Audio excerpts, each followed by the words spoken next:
Ladies and gentlemen, good morning and welcome to Gash's Comment TV. Raila Morodiga is a man that will continue buffering Kenyans. Raila Morodiga is one person whom Kenyans will never understand. I've been telling Kenyans that when you hear Orego speaking, it is Raila Morodiga who has sent him to say whatever he's saying. When you hear Edwin Sifuna criticizing the broad-based government, he's speaking on behalf of Raila Morodiga.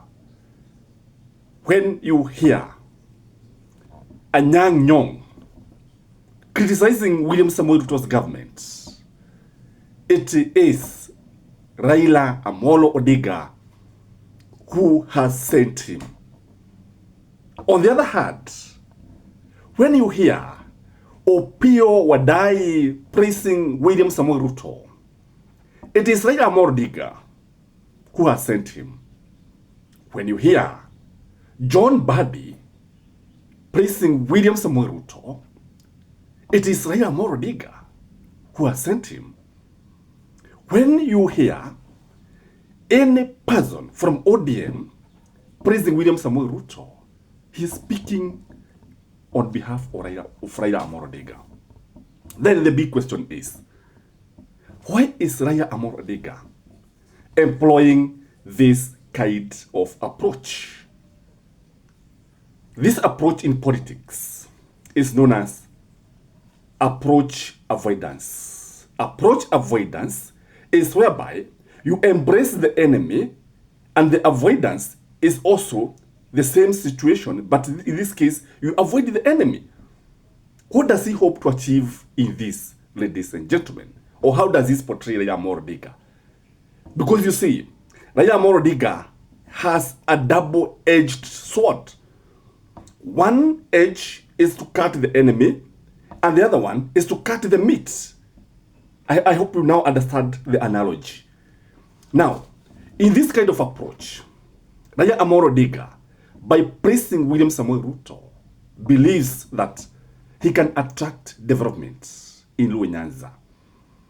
And that's why you hear Edwin Sifuna now, because ODM want as much development, they want to exploit William Samoei Ruto as much as possible. That's why you hear Edwin Sifuna now saying that anytime the ODM guys are talking, they are talking about development in Luo Nyanza, but they leave other parts of ODM stronghold. Remember, Edwin Sifuna comes from, although he's a Nairobi senator, he comes from the Mulembe nation. So this kind of, this is what they hope to achieve. Actually, maximum development in Raila Amolo Odinga's support base. And that is why you hear Oburu saying that the condition for supporting William Samoei Ruto is development. If William Samoei Ruto is not going to develop the country, ODM is not going to support him. Number two of why they are supporting William Samoei Ruto, and they are coming out in broad daylight, is to confuse William Samoei Ruto. William Samoei Ruto strongly believes that Raila Morodiga is going to support him. William Samoei Ruto strongly believes that Raila Morodiga is going to secure his second term. So they are actually confusing him, confuse the enemy, and maximize the benefit. Number three reason why they have chosen this kind of approach, now the approach side, is to ensure that they get as much money as possible for the campaign. I understand there are some guys in ODM who are buying houses worth millions and millions of money. If you look at these ODM guys, they have become instant billionaires. They have accumulated so much money. And that is why you see, Raila Morodiga was given the energy docket. The energy ministry is where money is. That is why they were given the finance docket. Treasury is where money is.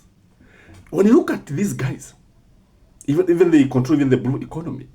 And when you hear Joho saying that he's going to contest for the presidency, he has been sent by Raila Amolo Odinga to scare William Samoei Ruto. To achieve what? To ensure that they maximize the benefit. You know, akisema hivi ataambiwa wewe mzee nyamaza kidogo, tuliza boli kidogo. So that is why they are supporting.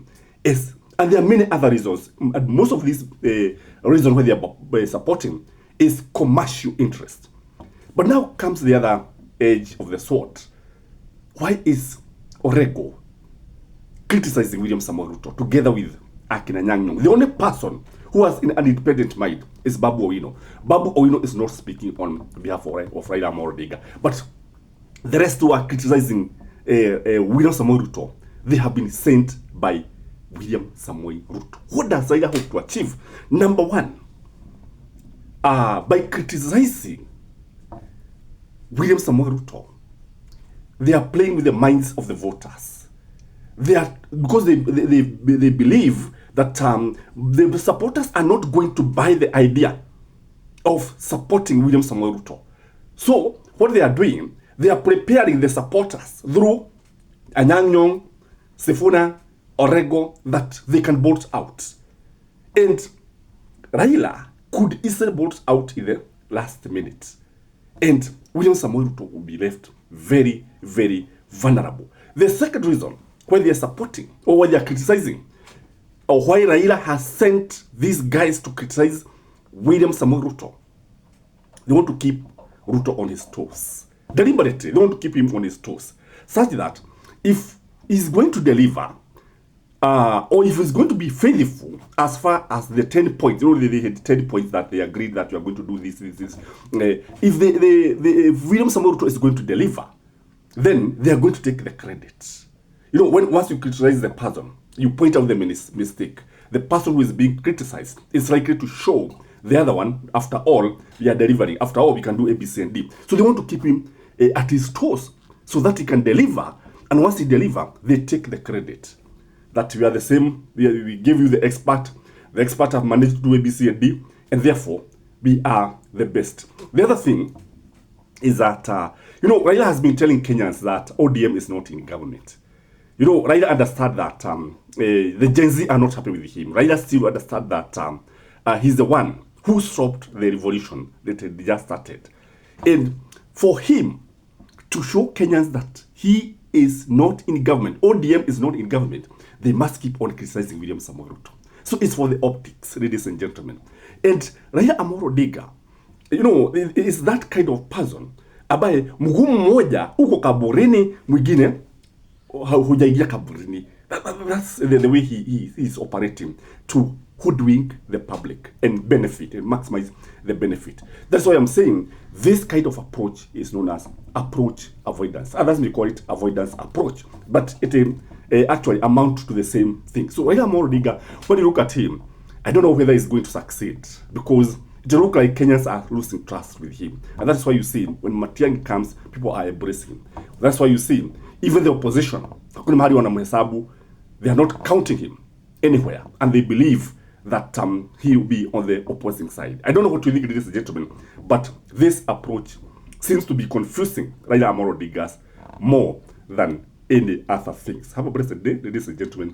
Please always like my video. Leave a comment. Let me know what you think about this video. Bye-bye.